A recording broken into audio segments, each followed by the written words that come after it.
तो बच्चों अब हम शुरू करेंगे पी ब्लॉक एलिमेंट्स।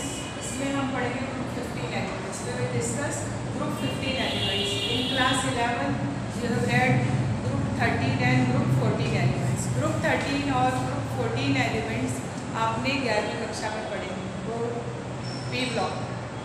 अब पी ब्लॉक के जो बाकी के ग्रुप हैं, कौन कौन से ग्रुप बचे? Group 15, 16, 17 and 18।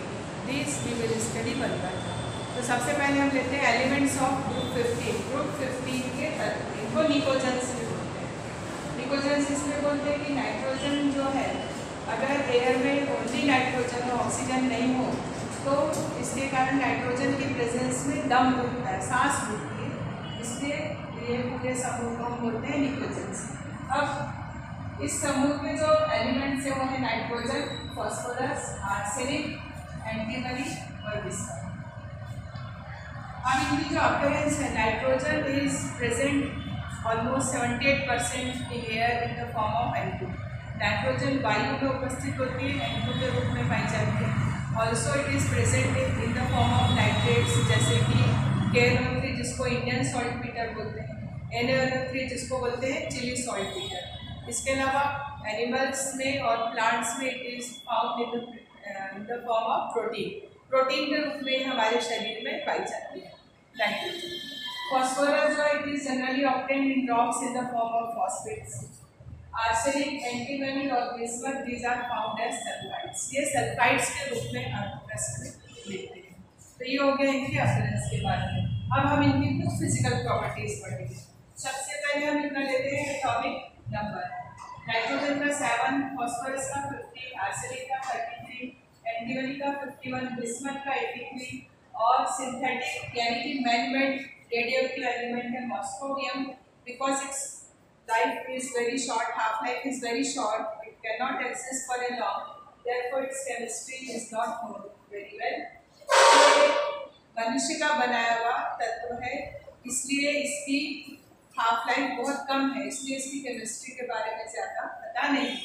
लेकिन इसका जो परमाणु क्रमांक है, एटॉमिक नंबर, वो 115 है और जो इसका मास है, एटॉमिक मास, वो है 289।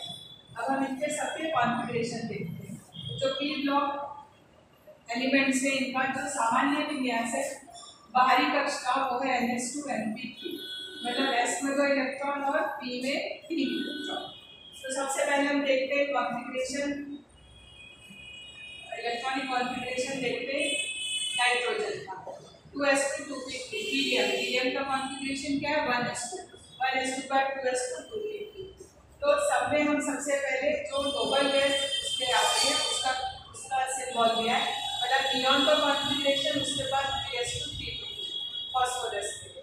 आर्सेनिक के लिए आर्गन का कॉन्फ़िगरेशन, उसके बाद Pd10 4s2 4p3। Then for antimony, krypton का configuration, then 4d10 3s2 3p3। उसके बाद बिस्मथ में xenon का configuration, उसके बाद 4f14 5d10 6s2 and 6p3। और मॉस्कोवियम में रेडॉन के बाद 5f14 6d10 7s2 7p3। इन सभी में आप देखेंगे कि जो बाहर का कॉन्फ़िगरेशन है वो सब में s2s3 है और 6s2 6p3 और उधर 7s2 7p3। अब इनके जो एटॉमिक मासेस हैं, नाइट्रोजन का है 14.01, इसको हम कैलकुलेशंस में 14 ही ले लेते हैं। फास्फोरस का 30.97, इसको राउंड ऑफ करके 31 लेते हैं। आर्सेनिक का 74.92, इसको भी राउंड ऑफ करके 75 लेते हैं। Antimony is 121.75, it is taken as 122 and bismuth का 208.98 means it is taken as 209 और मॉस्कोवियम का है 289। अब हम इनकी देखते हैं आयनाइजेशन एंथैल्पी। अब आयनाइजेशन एंथैल्पी का मतलब क्या होता है? Ionization enthalpy means it is the energy required to remove an electron from the outermost shell of an isolated gaseous atom. किसी भी एलिमेंट के एटम में जो सबसे बाहरी कक्ष है, लास्ट ऑर्बिट जो है, वहाँ से जो लूजली बाउंड इलेक्ट्रॉन है उसको बाहर निकालने के लिए। और एटम कैसा होना चाहिए? आइसोलेटेड गैसियस, मीन्स उसके आसपास कोई दूसरा एटम इन्फ्लुएंस करने वाला नहीं होना चाहिए, अकेला सिंगल एटम होना चाहिए। तो जब एटम में से इलेक्ट्रॉन को बाहर निकालना है, then we have to give some energy. जब इलेक्ट्रॉन को एटम में से बाहर निकालना है तो एनर्जी देना पड़ती है। क्यों देना पड़ती है? Because the electron is under the force of attraction of the nucleus. Nucleus में जो प्रोटॉन मौजूद है वो इलेक्ट्रॉन को आकर्षित करते हैं। उस आकर्षण बल को पूरा करने के लिए, यानी उसको कंपेंसेट करने के लिए, उसको उस आकर्षण बल से बाहर निकालने के लिए एनर्जी देनी। Whatever energy is given is known as ionization energy या आयन एंथैल्पी या आयनाइजेशन एंथैल्पी। अब ये आयनाइजेशन एनर्जी इस ग्रुप में किस प्रकार से वेरी करती है, किस प्रकार से बदलती है, हम देखते हैं। यहाँ पे हमने फर्स्ट आयनाइजेशन एनर्जी, मतलब किसी एलिमेंट में से पहला इलेक्ट्रॉन निकला तो जो एनर्जी लगी वो फर्स्ट आयनाइजेशन एनर्जी कहलाएगी। दूसरा इलेक्ट्रॉन निकला तो सेकंड आयनाइजेशन एनर्जी कहलाएगी। और इसी में से अगर तीसरा इलेक्ट्रॉन निकला तो वो कहलाएगी थर्ड आयनाइजेशन एनर्जी। प्रथम आयनन ऊर्जा, द्वितीय आयनन ऊर्जा और तृतीय आयनन ऊर्जा, एक के बाद एक आता है। तो हम यहाँ पे देखते हैं फर्स्ट आयनाइजेशन एनर्जी। पहली जो एंथैल्पी है उसकी क्या वैल्यूज है? नाइट्रोजन के लिए 1402 यानी 1402, फास्फोरस 1012, आर्सेनिक के लिए 947, एंटीमनी के लिए 834 और बिस्मथ के लिए 703। हम देख रहे हैं कि वैल्यूज जो है वो नीचे घट रही है, नीचे वैल्यू कम हो रही है। इसका मतलब कि नीचे जाने पर वैल्यू कम हो रही, मतलब कि आयनाइजेशन नीचे सरलता से हो रहा है। और इसी के कारण हम देखते हैं कि इसका जो नेचर है, यहाँ पर हमको नॉन मेटल से मेटलॉइड से मेटल्स मिलते हैं। नीचे आसानी से इलेक्ट्रॉन दिया जा सकता है। इसका मतलब कि the element which can give electron easily वो कैसा होता है? मेटेलिक होता है, जैसे कि अल्कली मेटल्स होते हैं।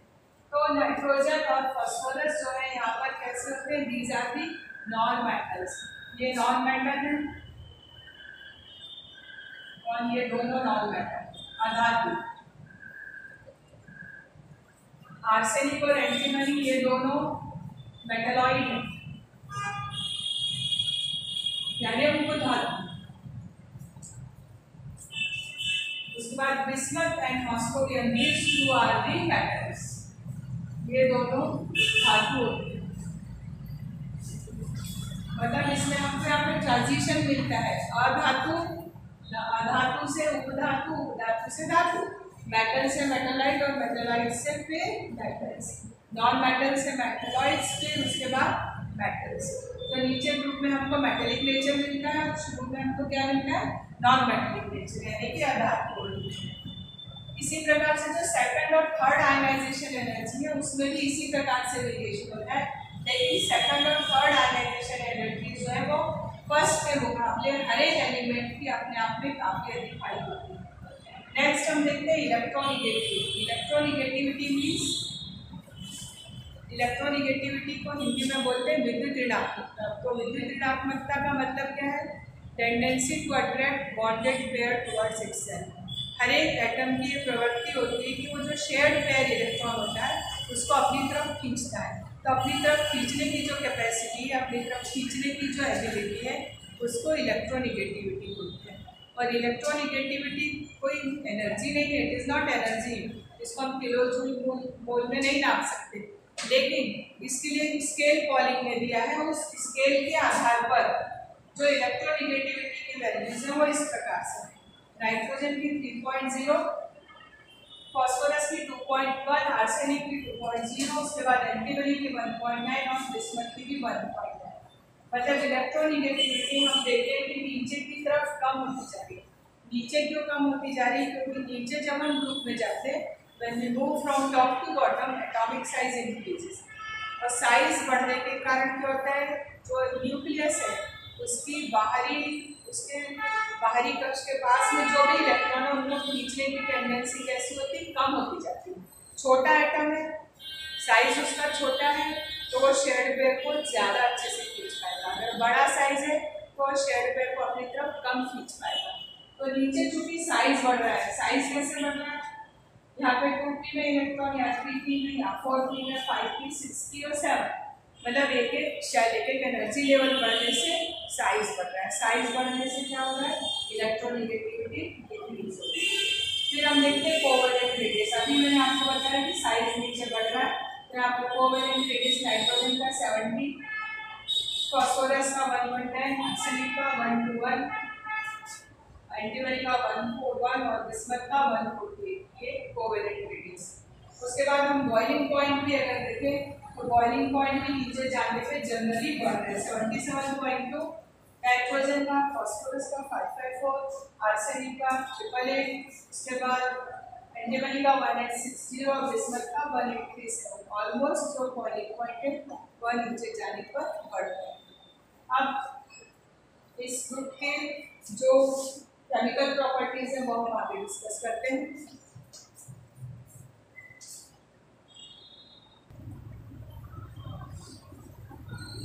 अब हम देखते हैं oxidation states and chemical reactivity, ऑक्सीकरण अवस्था और रासायनिक क्रियाशीलता। और nitrogen, phosphorus, arsenic, antimony and bismuth, the general electronic configuration is NH2Np. So this is NH2 and Np3.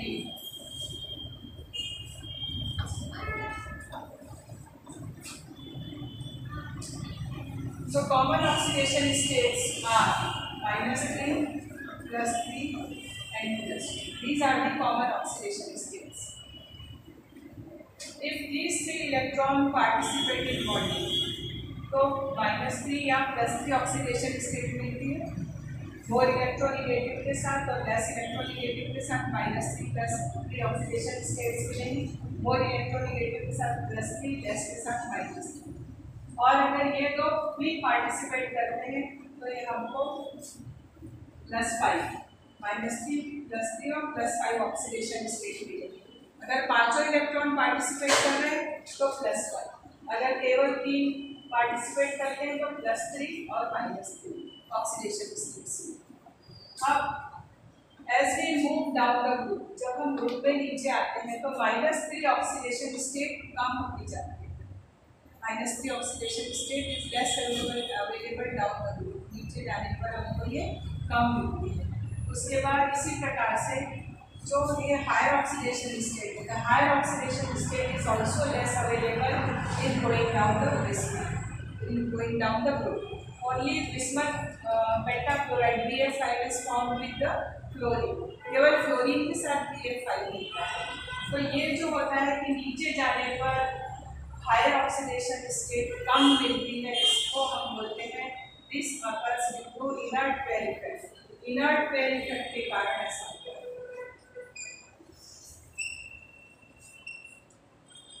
अक्रिय युग्म प्रभाव होते हैं, दिस इज अक्रिय युग्म प्रभाव। तो अक्रिय युग्म प्रभाव क्या है? किसी भी समूह में नीचे जाने पर नीचे के जो तत्व हैं वो जो उच्च ऑक्सीकरण अवस्था है उसके यौगिक कम बनाते हैं, या तो नहीं बनाते हैं या मुश्किल से एकाग्र बनाते हैं। ठीक है, ये जो प्रवृत्ति है इसको हम बोलते हैं इनर्ट पेयर इफेक्ट। ये इनर्ट पेयर इफेक्ट के कारण होती है। इनर्ट पेयर से क्या मतलब है?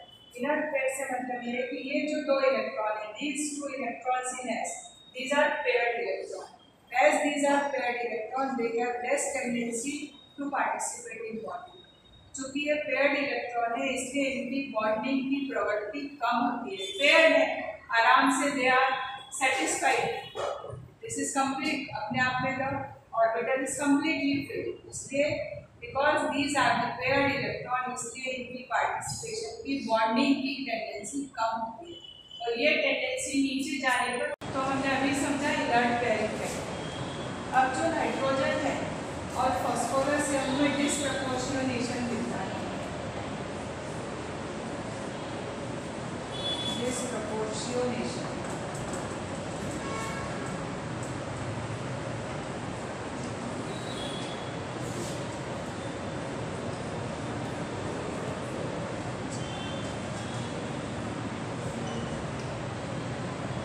नाइट्रोजन का जो कंपाउंड है, चलो it decomposes as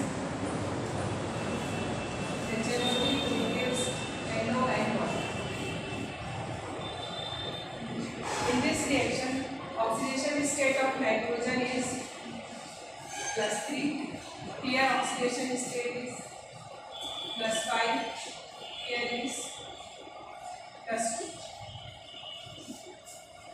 here it is the oxidation state is +3, इसमें ऑक्सीकरण अवस्था 3 है, यहाँ पर हो गई 5 और एक में हो गई 2, means this compound breaks up into the compounds having one having higher oxidation state and other having less oxidation state.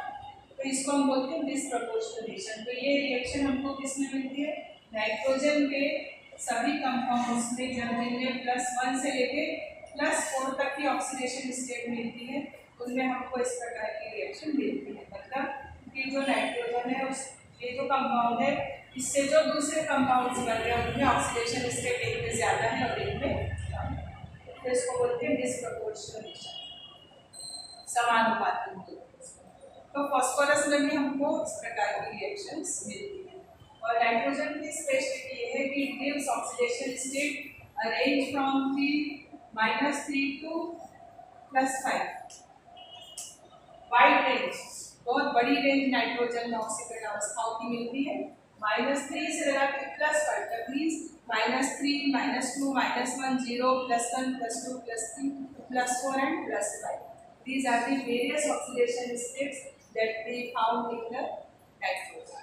So this is about the oxidation states in group 15 elements.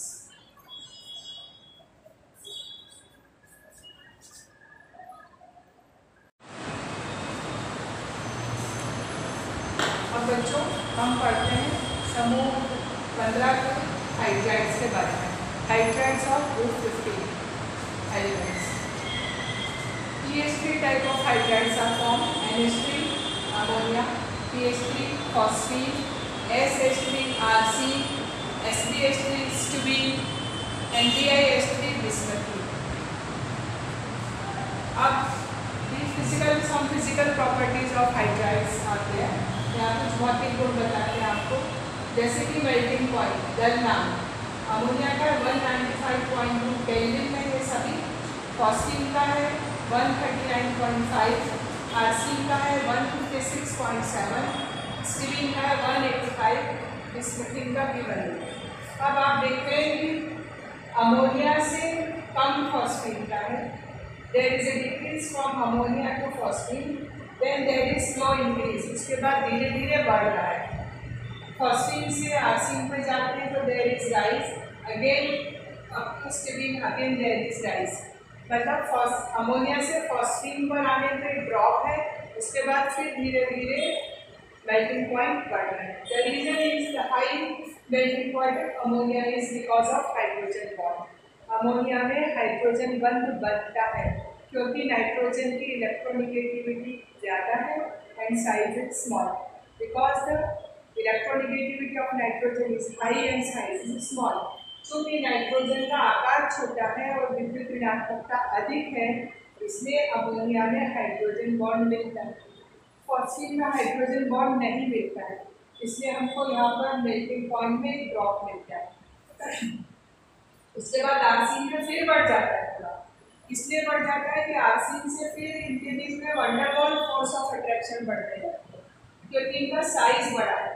तो जैसे जैसे मॉलिक्यूल का size बड़ा होता है van der Waals force of attraction बढ़ते जाते हैं, इसलिए फॉस्फीन से आर्सिन का मेल्टिंग पॉइंट ज़्यादा है, then again from arsine to stibine melting point increases. You can see similar pattern in the boiling point।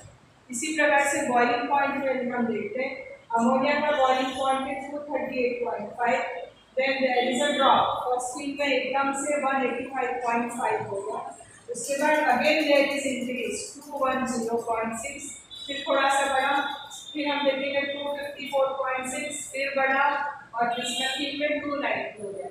मतलब यहाँ भी वही पैटर्न है, अमोनिया का ज़्यादा है, उसके बाद फॉस्फीन में ड्रॉप, अमोनिया का ज़्यादा है because of hydrogen bond, phosphine में हाइड्रोजन बॉन्ड नहीं है, लेकिन फॉस्फीन से आर्सिन और बिस्मुथिन, स्टीबिन, इन सभी में वंडरवॉल फोर्सेस ऑफ अट्रैक्शन, चूँकि मॉलिक्यूलर साइज बड़ा होता जाता है इसलिए वंडरवॉल आकर्षण बल बढ़ते जाते हैं, इसलिए इनमें हमको बॉइलिंग पॉइंट में बढ़ते हैं।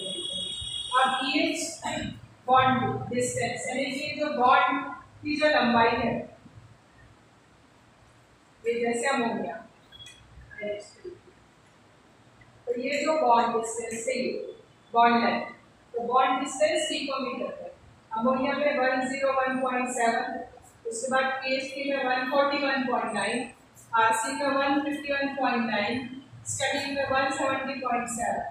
तो हम क्या देख रहे हैं, ये बॉन्ड लेंथ जो है बॉन्ड डिस्टेंस धीरे धीरे बढ़ेगी क्योंकि एटॉमिक साइज बढ़ता जा रहा है, इसलिए बॉन्ड की लंबाई भी, बॉन्ड की जो डिस्टेंस है वह भी बढ़ती जाएगी। ठीक है, उसके बाद है बॉन्ड एंगल। ये जो बॉन्ड एंगल है EH this bond angle, ammonia में 107.8, फिर फॉस्फेट में 93.6 डिग्री, उसके बाद आरसी में 91.8 डिग्री, स्टील में 91.3, देन 90 डिग्री। तो हम ये देखते हैं कि ये जो बॉन्ड एंगल है ये घटता जा रहा है। Valence shell electron pair repulsion theory हमने पढ़ी है 11th में। तो वो थ्योरी क्या बोलती है, there is repulsion between the bond pair and lone pair.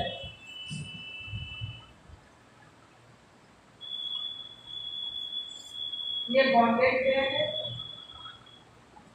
और ये लोन पेयर है, तो इनमें रिपल्शन होता है, एक दूसरे से दूर जाते हैं, प्रतिकर्षण होता है। तो इस रिपल्शन के कारण नाइट्रोजन में बॉन्ड पेयर रिपल्शन और lone pair bond pair repulsion के कारण बॉन्ड एंगल जो टेट्राहेड्रल होता है 109 डिग्री 0.5, इससे घट के कितना रह जाता है 101.8 डिग्री रह जाता है, कम हो जाता है। ये बॉन्ड कैसे आ जाते हैं, पास हो जाते हैं। लेकिन जब हम यहाँ से फॉस्फीन की तरफ बढ़ते हैं तो जो बॉन्ड पेयर रिपल्शन है धीरे धीरे कम होता है। ये कम क्योंकि बॉन्ड लेंथ बढ़ रही, तो बॉन्ड पेयर का जो रिपल्शन है, जो प्रतिकर्षण है वो कम होता है।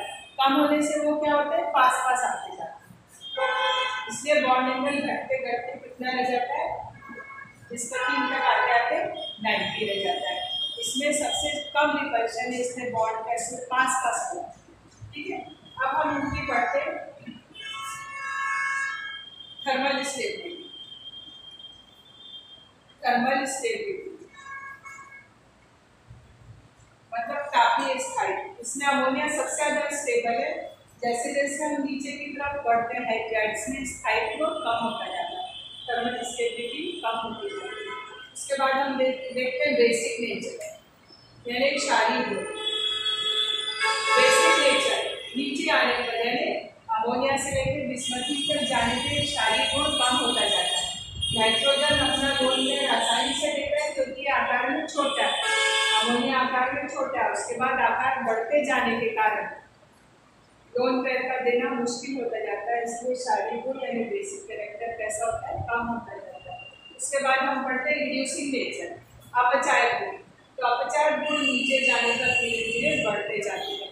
अमोनिया सबसे कम अपचायक प्रवृत्ति रखता है, सबसे कम रिड्यूसिंग है नेचर में, और बिस्मथीन जो है उसके रिड्यूसिंग नेचर सबसे ज़्यादा है क्योंकि बॉन्ड डिस्टेंस ज़्यादा होने के कारण this can give hydrogen easily. तो ये हुआ हाइड्राइड्स के बारे में।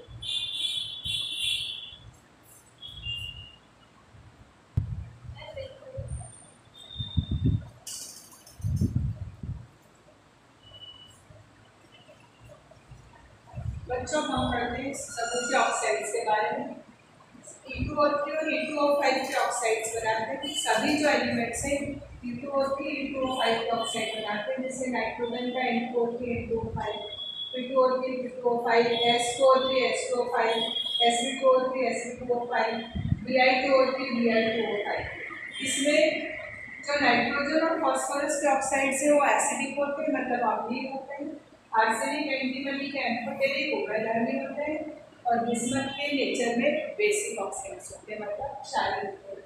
ये उभयधर्मी मतलब अम्ल और क्षार, एसिड और बेस दोनों के साथ क्रिया करते हैं, ये बेसिस के साथ क्रिया करते हैं। अब हम देखते हैं इनके हैलाइड्स। ये EX5 के हैलाइड्स बनते हैं। हैलाइड्स ज़्यादा करके कोवैलेंट होते हैं। नाइट्रोजन का केवल एक ही हैलाइड स्टेबल है, वो है NH2।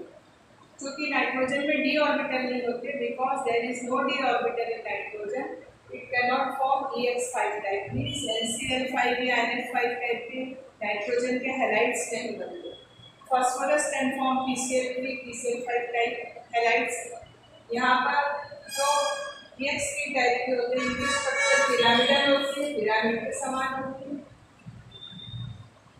मतलब इस टाइप की स्ट्रक्चर होती है जैसे यहाँ पे T है, Cl और हाइब्रिडाइजेशन इसमें sp3 टाइप का होता है सभी में, इनमें हाइब्रिडाइजेशन होता है sp3d टाइप का और ट्राइगोनल बाइपिरामिडल ज्योमेट्री होती है और ये सभी जो है वो कोवेलेंट होते हैं।